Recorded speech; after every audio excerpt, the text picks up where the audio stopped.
Welcome to Higher Ed Athletics. Today I'm joined by the Ball State Athletic Director, Jeff Mitchell. Thanks for being on the podcast. My pleasure, Travis. Thanks for having me. Yeah, so we've got a lot going on in college athletics right now, and it was interesting that you all just had your first football game. So you're kind of got off to the slow start with the schedule, and so to start things off, I'm kind of curious about how that went, and then also obviously you got to win, so that's good. But I wanted to also ask about how do you evaluate during a game and then maybe post game the process of evaluation for a football game in this situation, because we are here in September, and specifically you yourself, and then maybe you as your athletic department together. Yeah, well, that's a great question, and I'll begin with answering why we played so late. We were originally scheduled to open up with Army in week one, and Army, of course, joined the American Athletic Conference and had to drop a number of its scheduled games. We were one of them, and it put us in a bind to try to schedule a game in week one. Of course, those of you following the show understand that football scheduling happens many years in advance, and so to schedule a game in about a 9-month window that we had available to us in that first week proved to be impossible, and so we had to pivot and schedule that 12th game of the season deeper into the calendar, and so we are playing at Vanderbilt in October, which is the replacement for that first week. So it pushed our season back by a week, and we opened against a very good Missouri team. We're fortunate to be 1-0 after our first week of the season. When it comes to evaluating game days, I think it has evolved for me throughout my career, and certainly sitting in the athletics director chair now, it looks a little bit differently, and I try to be as comprehensive in my approach as possible and rely on members of our staff, other members of our institution that are running different elements of game day to get their feedback after a game. And so going into the game, I tried to be from the student tailgate to our general donor tailgates to our live events that are happening outside the stadium. We have a pep rally event called Charlietown, and then we have a live radio show that bleeds into our game day radio broadcast. And so I try to make a stop at all of those and just see what's going on. I mean, part of it is fun for me, right? Because I get to enjoy in the festivities and activities associated with game day. But it's also a chance for me to see firsthand about how things are going, to listen to some of our season ticket holders who are having new experiences or having frustrating experiences. And those new experiences should be positive, but you just never know. And so you have to be able to listen, and you don't have to solve problems necessarily in that moment, but you need to give the consideration of listening to them. So that's part of it. And then we go inside the stadium, and you walk through concession lines to see what people's experiences are. And you don't necessarily have to talk to them. Sometimes they'll let you know. And you can just see that, hey, things are going pretty well. You get to visit with the students.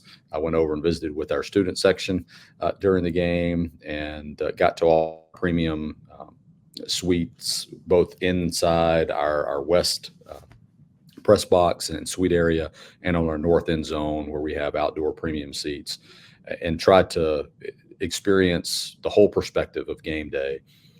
After the game, I typically hold a informal meeting in the suite that I have access to in our stadium, and our senior staff get together and just talk about the day.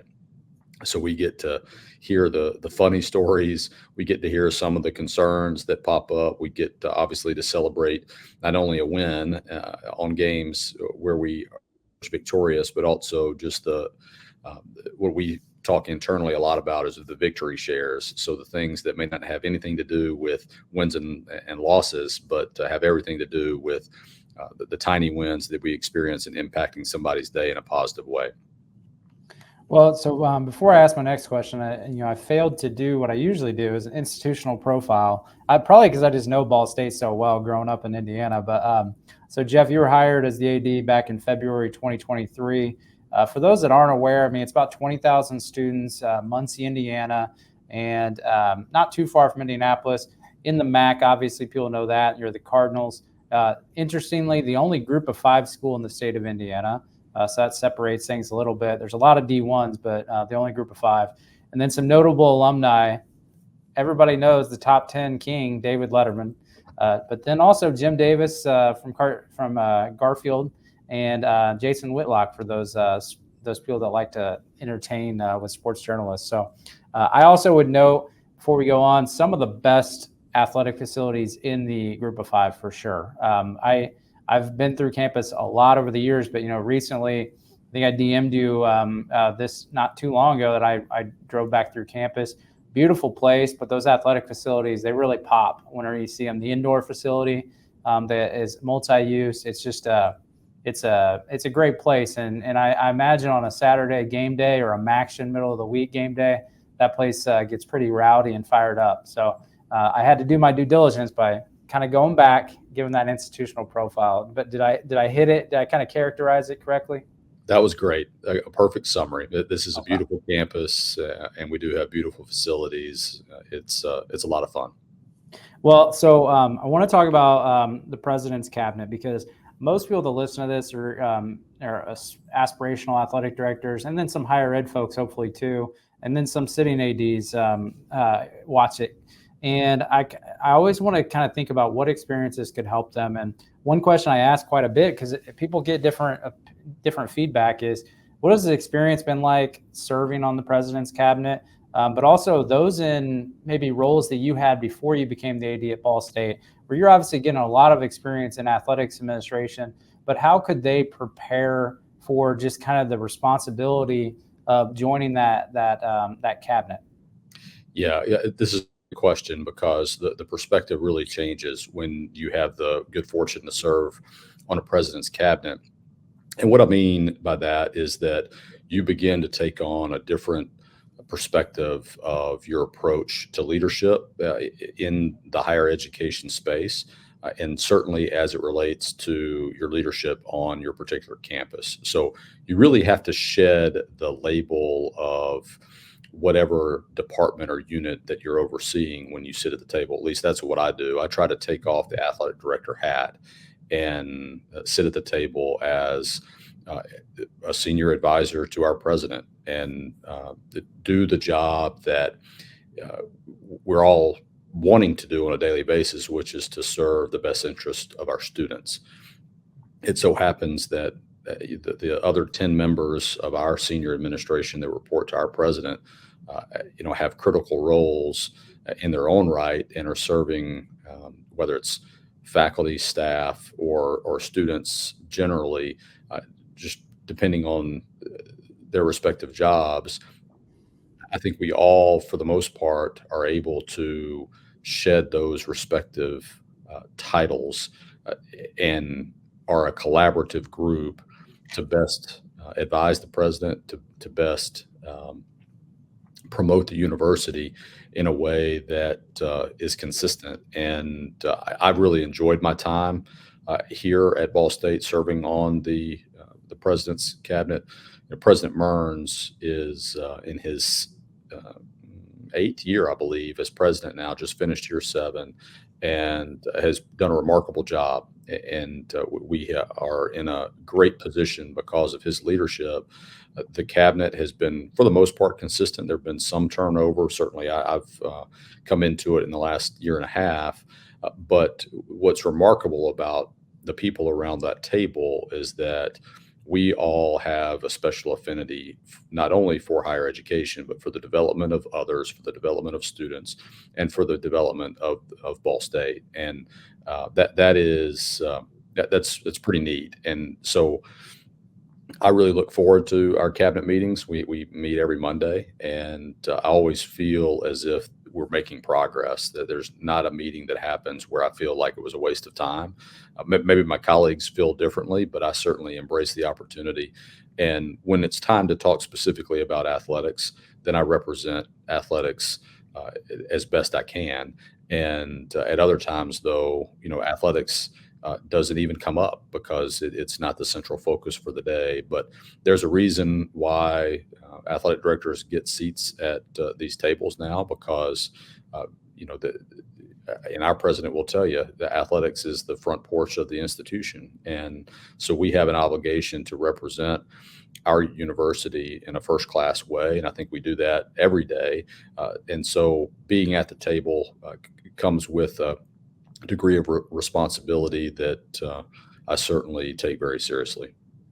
Yeah, I tell people one of the best experiences. So I worked for a Big Ten president here at IU, but during that, and then in my role now at IU as an analyst in a VP of strategic ops role, I'm not in athletics, but what's a cool experience is you get to see the cabinet. So I work in the same office as half the cabinet and interact with them daily, and I have for the last couple of years gotten to know them.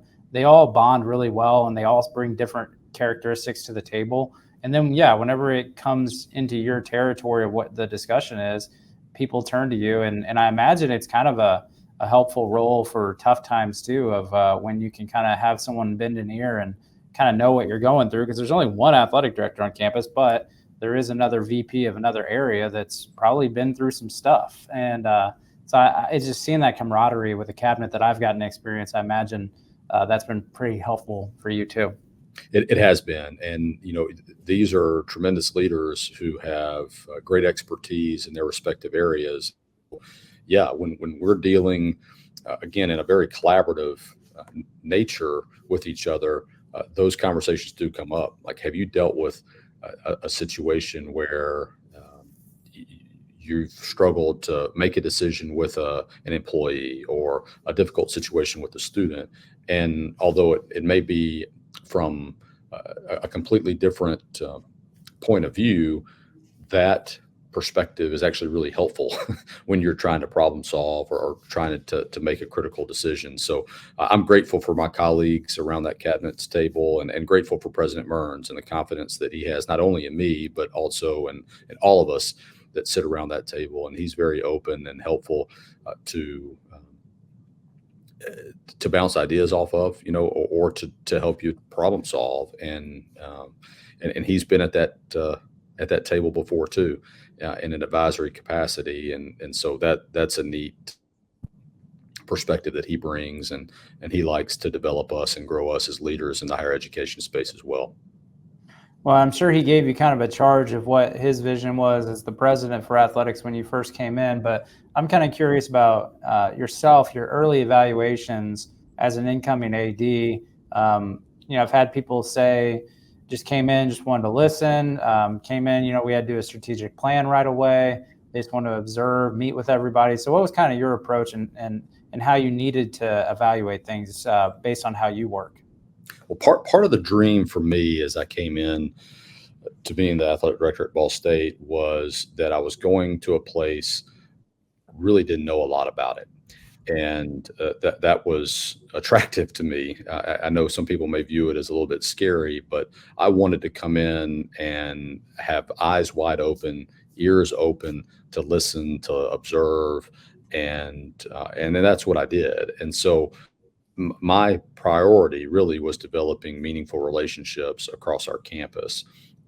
And that started with the president, that started with our cabinet members, and then to our leadership and throughout all of our colleges and our deans.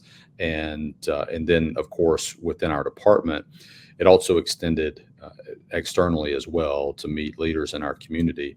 And so to develop relationships in an organic way, and really to just watch and see what our culture was, to experience it, and not to necessarily inject change right out of the gate, but to lead authentic the way I do.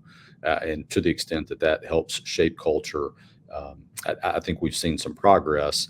But at the same time, I came into a place that was pretty exceptional when it comes to how we treat our students, and how we develop them as human beings, and the alignment on our campus from the board of trustees to the president to athletics is pretty great, and I have been able to influence that to make it even stronger. But those early evaluations was really centered around relationship building, and I think now, a year and a half in, we're starting to benefit from some of those, or that early effort.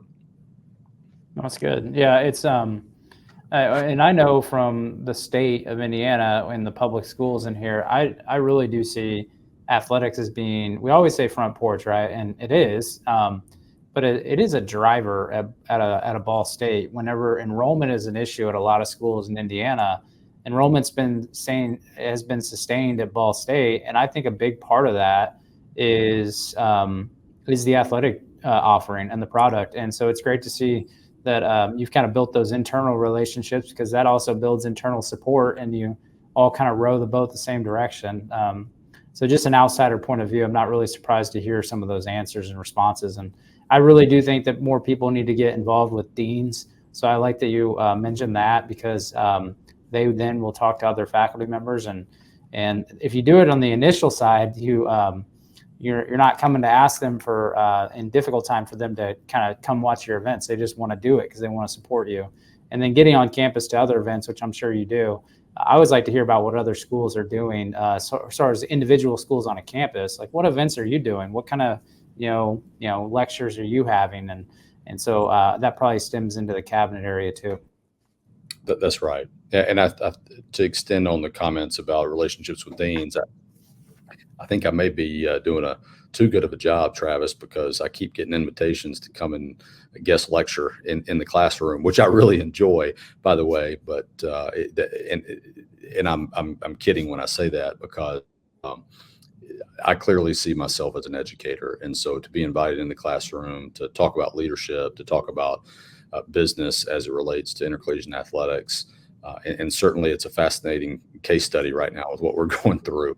And to be able to have an expert come in and talk about it, I think is meaningful for those that are interested in pursuing a career in higher education and athletics administration. We also have a fantastic sport management program here at Ball State, and a sport broadcast program as well. And so I spend a lot of time in those two areas in particular, because of the value that our students are learning here at Ball State.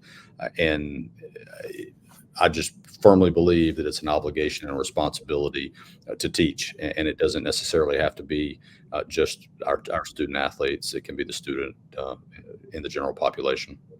Yeah, I totally agree with that. That's awesome. Tell them to listen to Higher Ed Athletics. They'll learn. Hopefully, they'll learn something. That's right. Well, you mentioned about it's a good case study right now, and it really is. I mean, given the uncertainty and the speed of changes right now, I'm just kind of curious. How far in advance can you practically look right now as a leader? And then is it something that you almost have to assign, whether it's an internal task force or just someone on your staff to really look far ahead so that they can even kind of reverse engineer, or is it just kind of a wait and see approach? Yeah, I don't know that I'm going to have a great answer for this, Travis, because it's complex. Well, here's what I tell you. I think there's certain elements where we can have a future looking vantage point. And what I mean by that is from a student athlete well-being perspective, particularly when it comes to their health and wellness. I think we can have a long view there. As a matter of fact, our group is charged with developing to be the best in class championship performance unit, which encompasses sports medicine, strength and conditioning, mental health, nutrition, by 2030. So we've got a 5-6 year vantage point that we're operating from, and it gives us the ample runway to develop how we want to conduct our business when it comes to championship performance. Now, when it comes to facility advancements, when it comes to development, when it comes to how we schedule games, maybe not looking out that far in advance relative to some sports. And we have to look maybe year over year. Sometimes we can make adjustments in year. Where do we want to prioritize additional funding if that comes our way? Sometimes that's done, with a 1 year vantage point as opposed to an extended number of years. And sometimes we can make adjustments during the middle of a fiscal year. It just depends on the situation. I don't think that it's wise for a ton of effort to go into robust strategic planning right now, because if anything, we have to be very nimble in how we operate today, because as you mentioned, it's changing so rapidly. So I would take a nimble approach, but allow ourselves to dream and really develop in areas that require substantial time, but that are more stable in terms of knowing that the emphasis around championship performance and health and well-being, for example, are as important as they are today. They're going to be equally, if not more so important, 5-6 years from now. And so I think we have to give ourselves that time to really enhance and develop in those areas. But some of these other less static elements of what we do, we have to be able to change and pivot almost sometimes on a daily basis. Well, yeah, those facility improvements, I mean, you're talking about a long process there. Money is changing so much based on everything. And then delayed construction. But then, you don't want to do a strategic plan if you don't know what things are going to look like in 5 years, because strategic plan is usually 5 or 7 years. So I think that's a reasonable answer.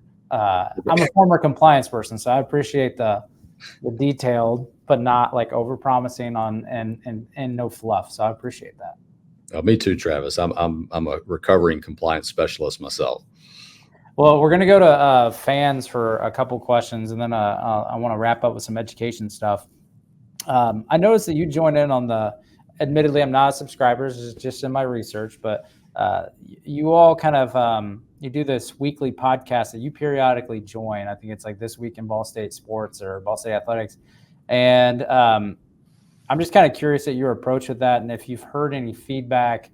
Good, I'm guessing not bad, just good, because it's pretty transparent. I listened to a few episodes. Like, you get into the details that no fan can say that you're not being transparent, I would say. Right. Yeah. Well, thank you for listening, first of all. And the good news is it's free. Anybody can listen to it, so you don't have to subscribe. It's something that I felt very strongly about when I first got here. And so sat down with our director of broadcasts, Mick Tidrow, who also doubles as the voice of the Cardinals. And I said, I'd really like to develop a forum where we can talk in real time on a weekly basis about the operations of Ball State athletics. And he was excited about it. We've been very consistent with turning out these weekly podcasts. We took the summer off. We took 2 weeks off at Christmas this past year, but I think it was 38 weeks.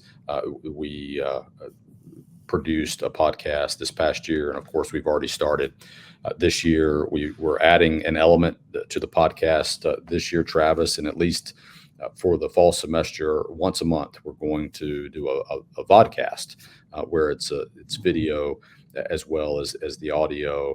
And we have coaches, we have student athletes, certainly administrators that come on to talk about what's happening within Ball State athletics. And it is a real-time story that if you played it at the beginning of the year to the end of the year, you'd have a volume of success that we're talking about. And certainly there are challenges along the way, and we address those at the appropriate times during the course of those podcasts, during the course of the year. But it's a window into what we do. And it's, if you're interested, it's about 40 to 45 minutes, sometimes a little shorter, sometimes a little longer, depending on the week, depending on what's happening, and depending on the guests. But it's a critical way for us to celebrate what we're doing and to educate our fans and those that are curious about what Ball State's doing. And I find it to be a forum where people are listening. I find it to be a forum that people are invited to ask questions. And so we're actually including some of those audience participation moments in this year's of the weekly podcast. And we've gotten nothing but really positive feedback. And yeah, there's some concerns that people have too when they want to learn more about certain situations, and that's part of the reason why we're doing it, so we can help them understand why maybe a decision's being made. For example, we had a reseat that was necessitated in our arena by virtue of reconstructing our lower seating bowl that was aging and was failing, and we needed it to be safe for our fans, but there were fewer seats that came with this new configuration, and so we had to do a reseat as a result, educate our fan base about what that meant. And there was some initial complaining, which is natural when you're messing with people's seats, Travis, but we had a really solid plan in place to ensure that with our priority point system, that people would be taken care of relative to their position on the list, and that at the end of the day, there wasn't going to be a lot of disruption. And I think people didn't see that early on, but I think as we have gone through the process and communicated it as we have, that people are beginning to see that, okay, that this was well thought out. And for the most part, I think people have been very pleased with how it's gone. But that's example of some of the things that we talked about on the podcast that have turned out to be very fruitful. Yeah, it reminded me. So about 2 days before I started researching that and listening to some of your episodes, I also I work at IU, and so Kurt Signetti, new football coach, a lot of excitement around. So they do just like most schools, coaches show. Well, they played I think it's because they played a night game or something to do with the heat, where coach couldn't be on the show for as long as scheduled. So the athletic director, Scott Dolson, joined the podcast and shared a lot of the same things that you mentioned, like the same strategy, in about 30 minutes on there in a live audience. But it really, between that and what you've been doing, I do think more athletic directors need to consider, even for their own institution, like, yes, for fans, but, when you're at a large school and you have a lot of employees and you're the biggest economic driver in the city, I think about these. Most campuses send out like a weekly email newsletter of things going on in their institution. I would hope that every week that's in there to all the employees and students at Ball State, because it's just a good approach. And maybe they at least snip 20 minutes of it and try to draw you in. But I think it's a really good approach. Yeah. Well, thank you. Well, speaking with fans still, though, is being 30 plus years in Indiana. So I'm 35, and 33 of those have been in Indiana. So I know it pretty well. Been on college campuses way too long as a student and an employee, but there's a lot of competition for fans in the state of Indiana. It's the sports capital of the world, amateur sports capital of the world. You all aren't too far, about an hour's drive from Indianapolis, but there's a lot going on. So what's kind of a strategy or philosophy you all, and I'm going to take notes because I might steal these ideas one day being here in Indiana, but how do you kind of reach into a new pocket of fans in the state of Indiana to maybe try to attract them to Ball State athletics, primarily football and men and women's basketball? Sure. Great question, and a fun one, because you're right. The Indiana is a fun place to be if you like sports, and we're fortunate in our proximity to Indianapolis. I've got two children that run the ages of an 11th grader and a 6th grader, and they're active in sports, and so we're very familiar with the journey to Indianapolis. I think I saw a tweet that your daughter scored like several goals or something. So is she like a really good soccer? She's a talented player. Very proud of her. She's a junior in high school and playing for a club team, FC Pride, out of Indianapolis. But yeah, I think she had 5 goals the other day. You could put me in front of a soccer goal with no one, give me 10 tries, and I wouldn't hit 5. So that's pretty impressive. Well, thank you. I will pass along your compliments to her. But the youth movement in sports in Indiana, I think, is an attractive demographic for us. And so one of the things that we've noticed, and one of the things that my colleagues across the country know, is that we have an aging fan base. And so how do we attract the younger age demographic, those that have young children, and how do we get the children here? Because if the children want to come, the parents are coming too. And so to open up our events that are meaningful to that age group is really important, and we haven't figured it out yet. So it's a work in progress. But we've got our north end zone that we have premium suites, outdoor suites that we put up for football season. And then we have a hillside that is really conducive to young families and children, so that they can run around, so that the families have an opportunity to mingle with other families. And it's less restrictive in terms of you have to sit in your seat, and you have to be cognizant of those that are around you standing up. And if you want to stand up, the other people want you to sit down. And on the hillside, it's really a free for all. So we're trying to market that free for all type of atmosphere is important. Same thing with basketball. We have two really strong basketball programs. Both our men and women are really good. We're really excited about this upcoming season, and to demonstrate how we get our youth that are crazy about basketball in this area to come and enjoy watching college basketball. And that's something that we have to focus on and develop amenities and activities within the game to help it be even more attractive, because the game itself doesn't necessarily cut it like it would for perhaps you and I. So we're still working on what that looks like. I'm no stranger to saturated sports markets, having been in the Bay Area for a long time. And this is no different in terms of competing for various eyeballs, when you've got professional markets in your backyard, and certainly other Division I athletics programs.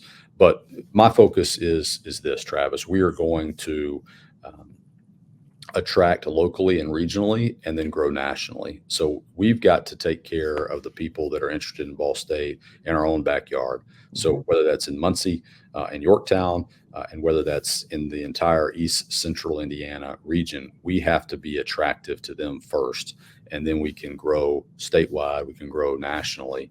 And so we're taking a really concerted effort to be Muncie's team. We're actually talking about Ball State is Muncie's team, and attracting members of our community to attend as many events as they can, and develop those relationships with civic leaders that can help influence that.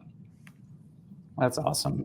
Yeah, it is a saturated market, but people love their sports, and so I think that approach and the comment about the youth sports is critical too. I think that's great to build inward and then build out. I want to kind of go back to some education, and your background is you got a JD and an MBA, and I imagine it's been helpful for you now, especially kind of leaning on those things in the recent years of your career. But I'm kind of curious, were both academic programs started because you ultimately wanted to be an athletic director, or was it really just like, well, if I get a JD, that'll open doors? Just kind of your thought process and how you think both of those kind of helped you. Well, when I graduated from college, I attended Millsaps College in Jackson, Mississippi, and I was heading to law school. And my father is an attorney, and I thought I would do the same thing. But I did have this passion for athletics, and I didn't know it at the time that athletics administration was a real career track. And I had the good fortune to be offered an opportunity to stay at my alma mater, to go to business school, and to work as the director of sports information, which I accepted and deferred law school for a couple of years so I could work and go to MBA school. And it was while I was in MBA school where I read a letter in the Sport Business Journal. Andy Geiger, who was serving as the director of athletics at Ohio State at the time, was quoted in the article saying that the future leaders in athletics administration and higher education would be those with a business background or law background, or both. And I was in MBA school at the time, and I resolved in that moment that I was absolutely going to go to law school too and be qualified. And that was a value that had been instilled in me in my upbringing, that you have to be qualified to go and do what you do so that you have an opportunity to excel. And that MBA and that JD combination has proved to be extraordinarily valuable to me as a leader, as an administrator in the higher education space. And I do use them every day. I certainly use the law degree from some of the legal complexities that face us.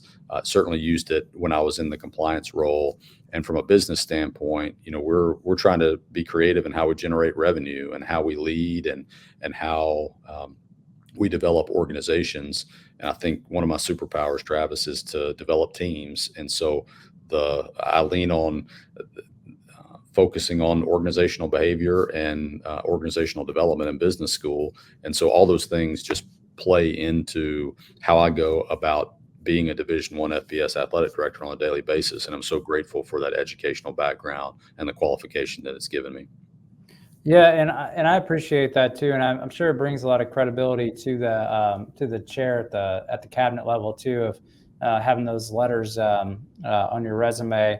And I had a decision where I already had my master's degree, so I was like, okay, I'm either going to do law school or a doctorate, and so I chose higher education doctorate. It's why I started this podcast. It's a supplement to it, and I'm more of a qualitative researcher, and so I pull from that in my day job, but I pull from it in my own research too. But I'm a big advocate and believer that people that are, mid-level administrators, whatever area you're in, but specifically here in college athletics, is, we live on these, or not live, but sometimes feels like it. We work on these knowledge enterprises called institutions of higher learning, and a lot of people have the benefits. Employee benefits to get 85 to 100% of your tuition coverage, and it won't pay probably for a full-time load, but this is not really as much as a question as more just a comment that I do a PSA every once in a while, unless you have thoughts on it. But I really think people need to invest in taking a class or two, apply for a program, and you never know what it's going to lead into, and look and see what programs you have, because I think a lot of people. You're a little different. You went the MBA route. A lot of people, when I started in college athletics as a senior intern at University of Indianapolis, did my internship there and worked in compliance.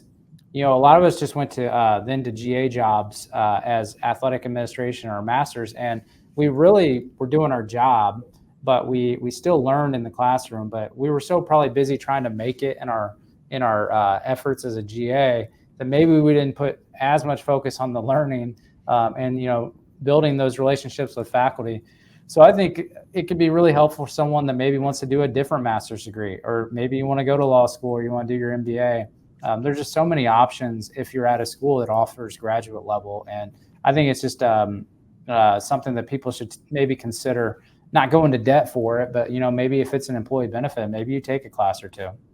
Yeah, I agree completely, and certainly encourage those that are interested in pursuing an advanced degree to do it. I think that it can only serve to benefit the individual in the long run when they do that. And I think what you'll find is that certainly on a college campus, that people are going to be really supportive of your employees wanting to do that. We've got coaches, we've got young employees that are pursuing a master's degree right now. And, I get the privilege of seeing all those individuals come through our approval system. And so I get to approve it. And so it's really fascinating to see the volume of people that are taking advantage of it while they're here. And I encourage it. And when I do see it, I'm able to see those coaches or those staff members in the facilities and say, hey, how's your class going? And offer them some encouragement along the way. And that's a neat deal. So I appreciate you bringing that up. Yeah, one person I will eventually hope to get on the podcast is Danny White from UT, because I've had Chancellor Plowman on from UT Knoxville, but I brought it up to her. I mean, he did his PhD and he did a dissertation while he was the AD, I believe, at UCF, and so it can be done, but he used it on an area that's going to help him as an AD. And so that's the other thing I'll throw in there is you get project-based stuff in grad school. You use your real problems in your career. And that's what I've been doing a lot. So I think it's incredibly valuable. But I will tell you, though, I am so ready to be done with my program. I took a year off last year when I went to Indiana State Athletics because I didn't have that employee benefit, came back to IU so I could finish it.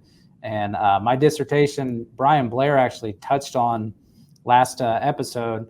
He had said, I told him, I was like, your role as an AD kind of seems to be, it's kind of looking more presidential of what, I think from working with the Big Ten president, what I see her do in her role. And so he kind of coined it as the modern day athletic director is kind of like that approach in some ways, obviously of your own area, but you deal with a lot of the same groups and external and internal. And so I didn't tell him, but that was really getting close to my dissertation topic is basically the modern, and I might use his term, is the modern day athletic director, because the changes are happening with the backgrounds, but also the roles. And I'm not sure at that deputy AD level, we talked about with the cabinet question, not sure that everyone exactly knows, like right when you jump into that AD job, what else that entails other than administering the athletic side. So that's kind of where my dissertation next fall will be tied to. And so that's why I'm strategically kind of asking these questions to people like you. So I appreciate the answers. Yeah, you're very welcome. Well, we're going to finish up with a kind of a fun question, but I kind of want to get to the bottom of this. So Charlie the Cardinal is your guys' mascot. I don't have the video. I should have prepared to play it. I saw a video on social media where you had to fill in for Charlie, the mascot, and suit up on the court and field. And I don't think you were very good in the video of like trying to take on volleyball spikes and trying to stop soccer. So there is video evidence of you in the uniform at the end. So I'll link that video into the show notes. You also had to greet President Mearns at the end. But the real question is, was that you in any of the athletic shots, or did you have a stunt double? So this question has come up a few times before you've asked, and the answer is that all of those stunts were 100% authentic. So I was in what people also don't know is that I had to get into that costume 3 different times to accomplish this video. We couldn't quite sync up a one take recording with all the different stops that Charlie visited. We were doing a promotion for our fall sports, and in a brainstorming session, the idea came up was, wouldn't it be fun if Jeff got in the Charlie Cardinal outfit and went around to our fall sports and participated with the student athletes. So it was a ton of fun. It was excruciatingly hot on a couple of those takes, but as is evidenced by what you see when I surprised President Mearns, because he had no idea that was happening. Wow! So he had no clue that was you in there. Correct. Until I unveiled myself, but and then he puts his hands in his palms, like, oh gosh.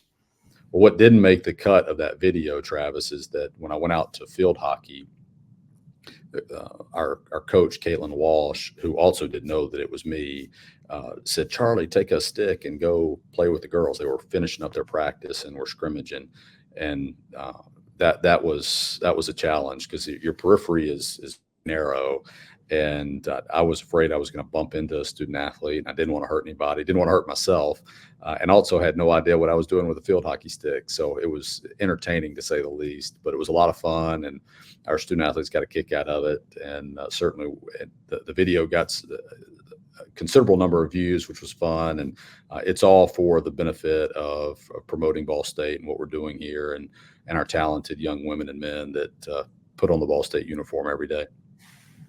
Well, Ball State Athletic Director Jeff Mitchell, thanks for being on Higher Ed Athletics. Thank you, Travis. A pleasure.